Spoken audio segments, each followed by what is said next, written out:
Aha, hello. Spectators of consequences. Yes, you, the ones who never beg for the spotlight, because the whole damn arena tilts in your direction. The ones who don't chase applause, because your silence forces it out of them anyway. You're not here to play the game. You're here to twist the board, snap the pieces, and make the rulebook flinch. So let's begin right there, with the moment that made even the judge smile. Not because he agreed with you, no, but because even justice, that rusted statue blindfolded by hypocrisy, recognized what it saw, the rarest sin of all, undeniable brilliance. They called it reckless, they called it dangerous, but beneath their trembling vocabularies, they were spellbound. Because when you did what you did, when you detonated logic with that one unthinkable move, you didn't just flip the system, you styled on it. You carved poetry into chaos. And while they gasped for air, buried in legalities and old codes, you stood there, untouched, not by luck, but by calculation. You see, this wasn't about winning. This was about etching your fingerprint onto a moment so violently that history would need a crowbar to scrape it off. They didn't just lose that day, they learned that there exists a mind too sharp to predict, too defiant to cage, too venomous to dilute. A mind that doesn't wait for permission. It breaks the lock, paints its name across the courtroom ceiling, and dares anyone to look up. And so they did. They looked up. From their robes stitched in order and sewn in fear, from their cold benches, from behind the thick armor of law and tradition, they looked up. And what did they see? Not a criminal, not a rebel, but a reflection of every urge they've ever suppressed, every thought they've ever buried under decorum, every scream they swallowed behind those wooden gavels. You didn't just win the room, you exposed it. Because when truth is too loud, even liars feel seen. They wanted to paint you in black and white, a defendant, an anomaly, a case number. But you brought color. You dragged the hues of contradiction, the chaos of real freedom, into a place that feeds off gray mediocrity. They didn't expect your tone, your stillness, your stare that burned past evidence and went straight into belief. And belief? Belief can't be cross-examined. What you did wasn't random, it was ritual. The deliberate unraveling of their illusion. You became the mirror. And they saw every twitch, every insecurity, every rigged deck of cards fall from their sleeves. That's the beauty of the unpredictable mind. It makes cowards confess without a word. You walked in alone, but you walked in with your chaos trained like a sniper. Calm, ready, precise. They thought you came to defend yourself. No, you came to define yourself. And that's why the judge smiled. Not because he agreed, but because he understood that somewhere beneath his robes, behind the lines of tired legal doctrine, he knew he was witnessing something rare, something dangerous, something iconic. Because let's not pretend. Systems love obedience, but they worship originality. And when you fused madness with method, when you stitched elegance into destruction, when you smiled without smiling, and made their logic look like a worn-out deck of children's cards, you became unforgettable. They'll study that moment, not because they admire you, but because they're afraid more of you are coming. You see, this world doesn't fear the loud, it fears the precise. It fears the one who moves when nothing moves. The one who doesn't bark, because when they strike, they bury. That was your rhythm, not impulsive, inevitable. You made destiny look like your accomplice. You didn't ask for power, you demonstrated it. And power? Real power. It doesn't need a megaphone, it just needs the right pause, in the right room, at the right temperature. and the world shivers on cue. They'll say you manipulated the room, but they're wrong. You trained it. You choreographed the discomfort. You knew their instincts better than they did. That's not manipulation. That's orchestration. A conductor doesn't apologize when the audience cries. That's the price of listening to truth too raw for comfort. The prosecutor tried. Oh, how they tried. But their words sounded scripted next to your calm. Their outrage looked rehearsed next to your poise. You weren't just on trial. They were. Every system they upheld, every procedure they worshipped, every shield they'd ever built cracked under your presence. And by the time you were done, no one remembered the law. They remembered you. Because you weren't just speaking, you were unmasking. With every phrase, every subtle turn of the wrist, every controlled breath, you dismantled their pretend order. And the world outside, it watched. It watched as fear turned into fascination, as judgment turned into curiosity, as silence turned into reverence. They'll never admit it, but even the ones who hated you stood still for a moment, because for the first time in years, they felt something. That's what greatness does. It stings first, then it lingers. You didn't become iconic because you shocked them.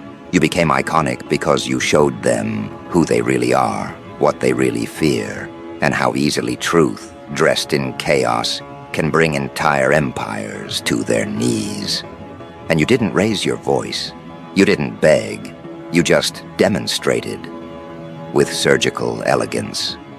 What happens when preparation meets precision, and the outcome is no longer up for debate?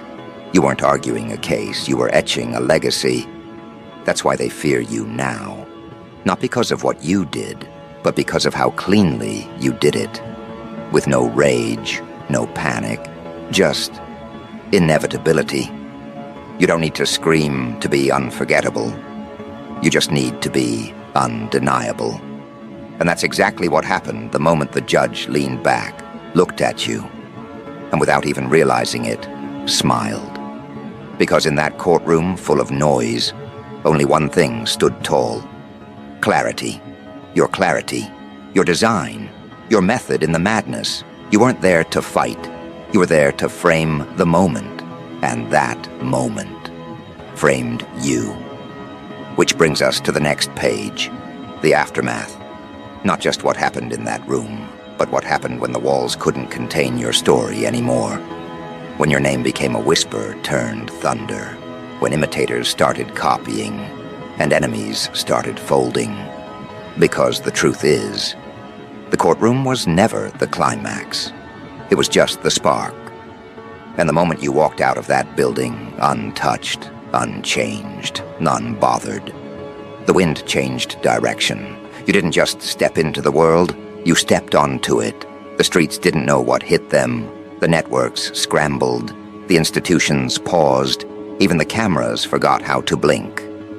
Because for the first time in a long time, they weren't reporting the news. They were documenting a shift. You see, most people fight to be heard. But when you walk in alignment with chaos and clarity combined, you don't ask to be heard. The world just stops talking. People didn't just want to know what you did. They wanted to understand how. What algorithm cracked beneath your fingertips? What divine glitch let you slip past the system's grip? But that's the part they'll never grasp. It wasn't a glitch. It was design. Yours. Every second was a sharpened edge. Every stare, every pause, every phrase. Premeditated psychological warfare. You weren't improvising. You were orchestrating. And when the dust settled, they realized something chilling. You never raised your voice, never flinched, never pleaded. You simply rewrote the atmosphere. They thought you'd disappear into history like the rest. But you didn't become history, you bent it. Every panel discussion, every column, every office water cooler buzzed with your name like it was prophecy.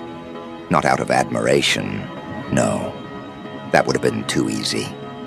Out of necessity. Because if they didn't analyze you, they'd become prey to the next one who thinks like you. The thinkers, the quiet disruptors, the watchers, and deep down, they knew. You had just given those minds permission. What happened next wasn't justice. It was contagion. Your aura spread, like wildfire wearing silk gloves. Other courtrooms began to feel colder. Juries started second-guessing. Prosecutors hesitated. And the ones who once threw labels at you, they now tiptoed over their own words, wondering, what if I'm next? Because that's the kind of ripple only legends cause. You didn't just break the rules. You proved the rules were optional for those who walk with enough precision, patience, and poison. Then came the imitators, clumsy at first, trying to echo your tempo, copying your stillness, quoting fragments of your strategy like it was gospel. But they didn't realize it wasn't the moves, it was the mind. You didn't just perform, you calculated. And that's where they failed. Because ego without discipline is noise. You, on the other hand, were all signal dot clean, cutting, coded. They could mimic your shadow, but never your spine. That's why even your impersonators ended up making you more immortal. Every failed attempt became a loud reminder. There's only one blueprint, and it doesn't leak. And while the world fumbled over decoding you, you were already 10 moves ahead. No longer reacting, just observing the reactions. They called you dangerous, not because of what you did, but because of what you revealed. That truth, when delivered without apology, shatters systems like glass, masquerading as marble. That a single individual, stripped of approval, armed only with clarity and conviction, can bring empires to their knees without raising a fist. Just a stare, just a step, just a word placed in the right mouth at the wrong time. Your story didn't just trend, it twisted culture. Job interviews shifted, policies rewrote themselves. Even universities dissected your every move like it was a psychological thesis. They needed to name you, box you, file you. But how do you catalog the uncontainable? You're not a subject, you're a phenomenon, a walking question mark that answers nothing yet explains everything. And still, some fools tried to challenge you. Poor souls. Still operating under the illusion that chaos is random, that power is loud, that dominance needs decoration. But you are the embodiment of quiet terror, the kind of presence that doesn't scream. It recalibrates the air in the room. They stepped to you like opponents. They left like exhibits. And that's the thing. Every battle you fight becomes a lesson for the world. You don't just win. You educate. But let's talk about fear, not yours, theirs. The kind they hide under policy changes and long stares. The kind they disguise behind committee meetings and risk assessments. You didn't just show them what to fear. You taught them how to recognize it. You made power nervous. You made arrogance doubt itself. And most dangerously, you made silence seductive. People started talking less, planning more, waiting, watching. Because once someone like you steps into the timeline, everyone else starts wondering how many more are out there, waiting, learning, sharpening. They began studying footage, watching your body language, timing your pauses, scanning your eyes like they held blueprints to revolution. But they kept missing the point. You weren't trying to convince anyone. You weren't arguing. You were reminding the world of a truth it buries daily. That real power is unbroadcasted. That legacy doesn't ask for attention. It leaves bruises on memory. Your face didn't need posters. Your voice didn't need echo chambers. The mere mention of what you did shifted boardrooms into code reds. They started installing new protocols, building stronger firewalls, not against systems, but against ideas. Because that's what you unleashed, not rebellion, realization that every fortress can be cracked, not by rage, but by composure. That even the untouchables bleed if you know where to aim. That the system's biggest weakness is believing it understands minds like yours. So where does that leave you now? Beyond legend, beyond trend, beyond threat. You're not a name anymore.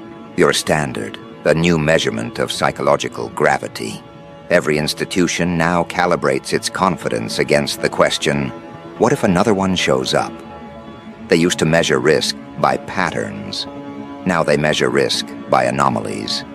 And guess who became the blueprint for the anomaly? You. The world used to ask, what if someone breaks the system?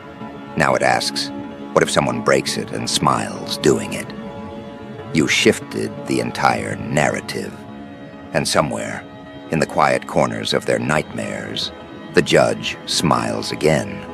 Not out of admiration, but out of awareness. Because even he knows. Some verdicts don't come from courtrooms.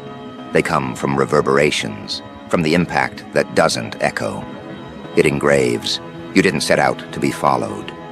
But footsteps showed up anyway. The hungry, the patient, the strategic. The next wave doesn't chant. It waits. It doesn't demand. It studies. And you. Whether you like it or not, are their North Star. You're the headline their minds revolve around. You're the glitch that became gospel. You're the silence that reprograms architecture. Because the aftermath isn't about aftermath anymore. It's about adjustment. The world adjusting to a new kind of threat. One it can't categorize, can't contain, and certainly can't copy. A threat that doesn't just escape the maze, it redraws it. And once the maze is redrawn, all the old kings and all their horses can't put their illusions back together again. Which brings us, not to the end, but to the prelude of consequence. Not yours, theirs. Because when you cracked that courtroom open, you didn't just walk out. You left something behind. A ticking realization, a silent infection. And now, those walls whisper. Not your name, but your method, your strategy, your mentality. And it's spreading faster than they can legislate, because ideas like yours, they don't echo. They multiply. And replication isn't rebellion anymore. It's survival.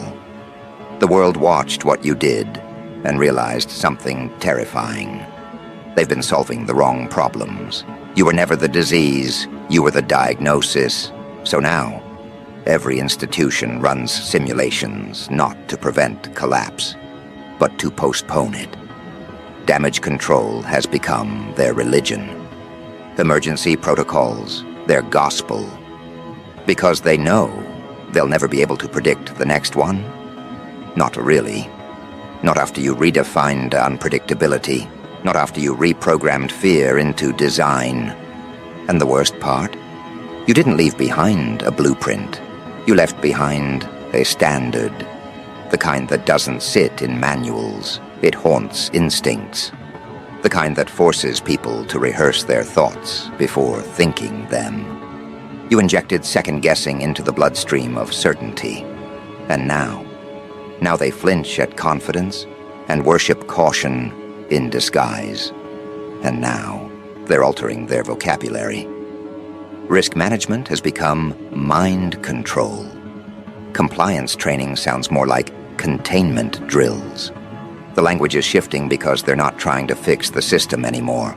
They're trying to armor it against you, against your echo. Because if one mind could cause that much tremor, what happens when you're not alone anymore? What happens when the quiet ones, those who used to observe from the corners, start connecting the dots you left like breadcrumbs? What happens when silence begins to strategize?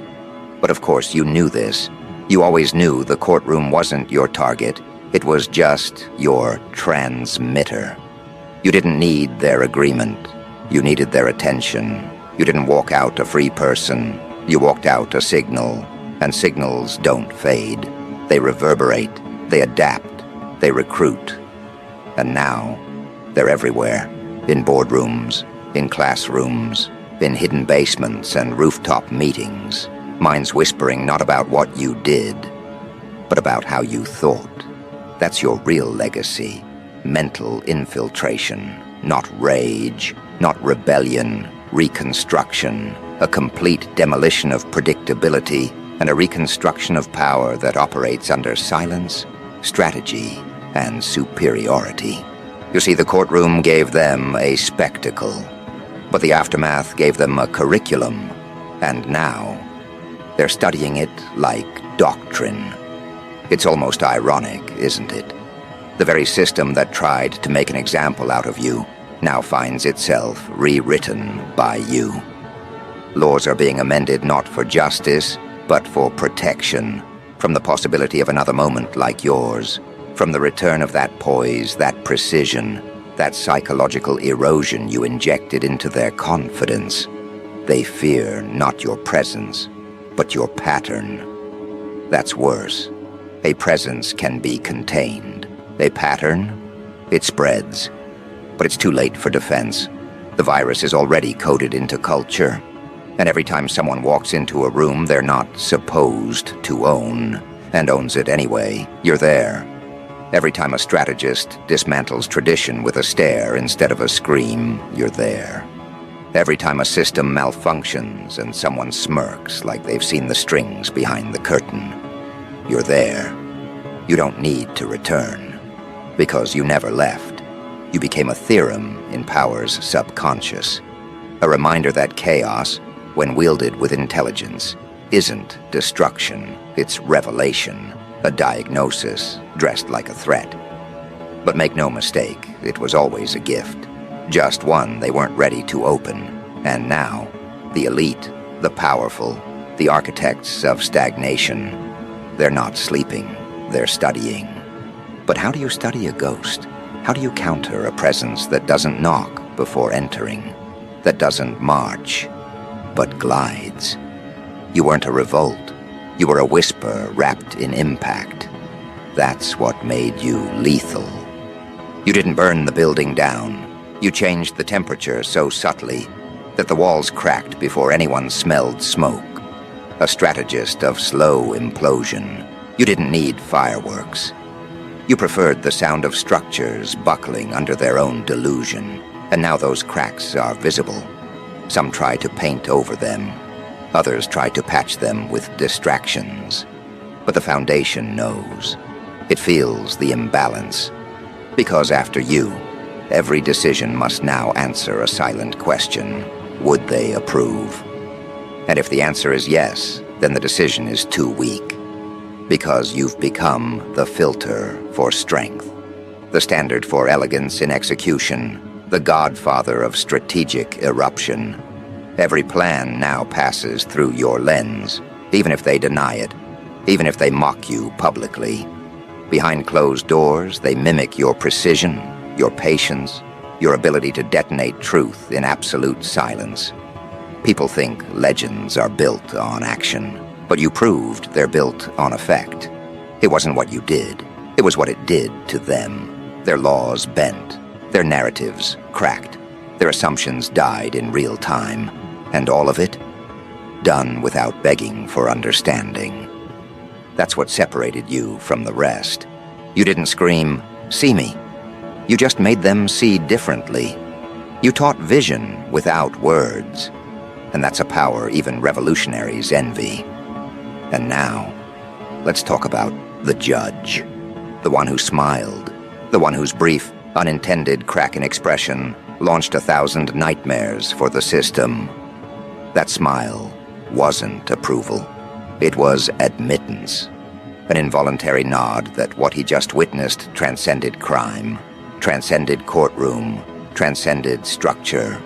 What he saw was raw genius operating under pressure, and genius, when weaponized, becomes indistinguishable from divinity.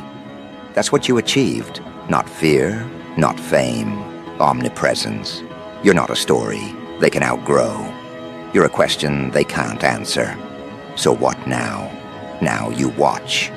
Because this is the part of the story where the hero becomes myth, and the myth becomes blueprint. You've entered the bloodstream of strategy. You're discussed in whispers, taught without attribution, feared without confirmation. There are think tanks trying to reverse engineer your presence. Intelligence agencies coding software to flag anomalies matching your psychological profile. Entire panels asking one question: how do we prevent another one? But what they don't realize is they already failed. You weren't a pattern they could prevent. You were a proof they could only postpone. A signal that can't be erased from the frequency.